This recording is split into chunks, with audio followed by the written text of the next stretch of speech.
جب کوئی شخص فوت ہونے لگے تو اس کے پاس جو لوگ موجود ہیں ان کو کلمے کی تلقین کرنے کا حکم ہے، اور ان کو یہ بھی حکم ہے کہ وہ اس کی اچھی چیزیں اس کو بتائیں۔ جب کوئی بندہ بوڑھا ہو جائے نا اور وہ بس اب جانے والا ہے اس دنیا سے، تو اس کی زندگی کی برائیاں اس کو یاد نہ دلائیں، اس نے جو اچھے کام زندگی میں کیے اس کو یاد دلائیں، تاکہ اس کے ذہن کی سکرین پر وہ چیزیں آنا شروع ہو جائیں، وہ اللہ سے حسن ظن اور امید کو مضبوط کرنے لگے کہ شکر ہے میرے اللہ نے مجھ سے یہ کام بھی لیا، میں نے مسجد بنائی، میں نے دارالعلوم بنایا، میں نے یتاما و مساکین کی مدد کی، میں نے غرباء کے سر پہ ہاتھ رکھا، میں نے رشتہ داریوں کو نبھایا، میں نے یہ کیا وہ کیا۔ اس کے اچھائی والے کام اس کے سامنے رکھے جائیں تاکہ اللہ سے اس کو امید حسن ظن غالب ہو جائے، کیونکہ اب وہ گناہ تو کر ہی نہیں سکتا، تو اب اس کی امید غالب کی جائے، ایسی باتیں سنائی جائے۔ میرے حضور نے فرمایا جس شخص کے مرنے کے بعد اس کو 4 گواہ مل گئے اچھائی کے، لوگوں نے کہا یہ بڑا اچھا آدمی تھا، صرف 4 گواہ مل گئے، تو فرمایا کہ اللہ اس کو غفران و رحمت کے پردوں میں ڈھانپ لیتا ہے، اس کی بخشش و مغفرت ہو جاتی ہے، اس کو جنت عطا کر دی جاتی ہے۔ حضرت عمر تھے، عرض کی یا رسول اللہ صلی اللہ علیہ وسلم، میرے ماں باپ آپ پہ قربان ہو، اگر کسی کے پاس 4 گواہ نہ ہوں، 3 گواہ ہوں، تو میرے حضور نے فرمایا وہ بھی جنتی۔ حضرت عمر بولے حضور اگر کسی کے پاس 3 بھی نہ ہوئے، 2 ہوئے، میرے حضور نے فرمایا وہ بھی بخشا گیا۔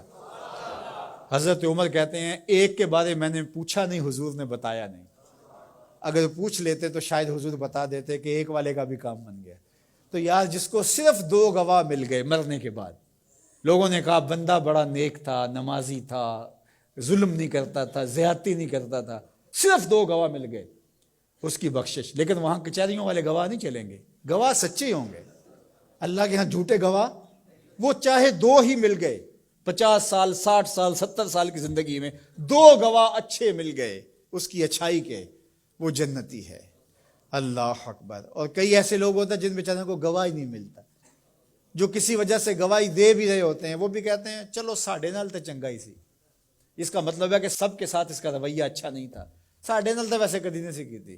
تو اس کا کیا مطلب ہوا کہ یہ بندہ ضرر کا منبع تھا، یہ شر کا منبع تھا، تو اس کی شر سے ہم بچ گئے بس۔ تو ایسا نہ ہو کہ تمہارے بعد لوگ گواہی بھی اگر دینا چاہیں تو لفظ تراشنے لگیں کہ اگر میں نے اچھا کہہ دیا تو سارے لوگ میری جانب دیکھیں گے کیا کہہ رہے ہو۔ ایسی گواہی پیدا کرو لوگ دل سے کہیں یار زمانے میں ایسا دیکھا ہی نہیں تھا۔ اپنی اچھی گواہیاں پیدا کر کے جاؤ، چاہے 2 ہی پیدا ہو جائیں، اچھی گواہیاں پیدا کر کے جاؤ۔ اللہ اکبر۔ تو دونوں چیزوں کو برابر رکھا جائے، امید کا چراغ بھی روشن ہو اور دوسری جانب جو ہے وہ خوف اور خشیت، اس کا چراغ بھی بجھنے نہ پائے۔ مایوسی بھی انسان کو کفر تک پہنچاتی ہے۔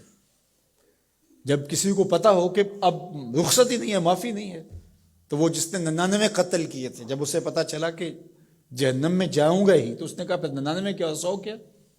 جس کو سزائے موت ہو جاتی ہے اس کی پھر نگرانی کی جاتی ہے، اس کو پتا ہے میں تو مرنا ہی مرنا ہے، 1 مار کے بھی مروں یا 10 مار کے بھی مروں، ایک ہی بات ہے۔ تو خوف اور امید دونوں ساتھ ساتھ ہوں کہ گرفت بھی ہو سکتی ہے، رخصت اور چھٹی اور معافی بھی ہو سکتی ہے، یہ زندگی کے اندر جو ہے وہ توازن چیز قائم رکھتی ہے۔ شفاعت کی امید حضور علیہ السلام سے، اور حضور کی ناراضگی کا ڈر بھی۔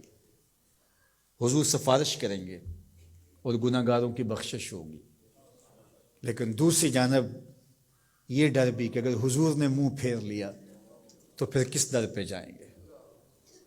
حضور نے ارشاد فرمایا جس نے میری سنت سے منہ موڑا میں اس کی شفاعت نہیں کروں گا، تو پھر کوئی سہارا کوئی آسرا رہے گا باقی؟ تو امید کا چراغ بھی روشن رہے، خوف بھی رہے، شفاعت کی امید بھی رہے، لیکن حضور کی ناراضگی کا ڈر بھی رہے۔ تو زندگی بھر جوانی میں بالخصوص خشیت غالب ہو اور آخری لمحات کے اندر امید غالب ہو۔